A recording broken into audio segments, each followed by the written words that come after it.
مولود ملا حسین باتی مولود ملا حسین باتی متن رخنی و لیکولین آزیور ایلهان جوشان آوستای درکد.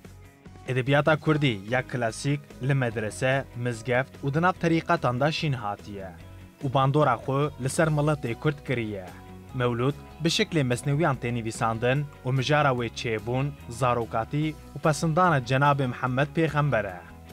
دناف کردان دا که شوپیا نویسین و خواندن مولوده به ملای باتی دست بکریه.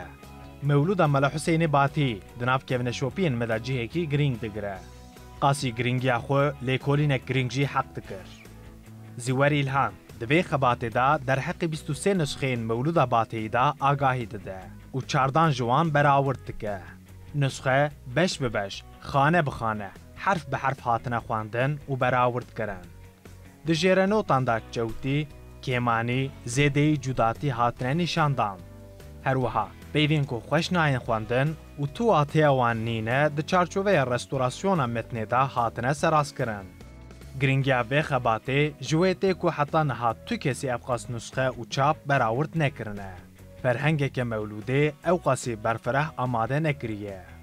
مبستا به خباته برآورد کرنا نسخین مولودا ملای باتی، سراس کرنا چوتین پیوان و لگوری ویجی نویسینا بتیپن لاتینی متنکه تیکوزه. جبر کو متن رسن نت دست مدایه افکار پیوسته وک رستوراسیون متن به قبول کرن. پرتوک مولود ملا حسین باتی، نویسکار زیور ایلهان، وشانخانه آوستا.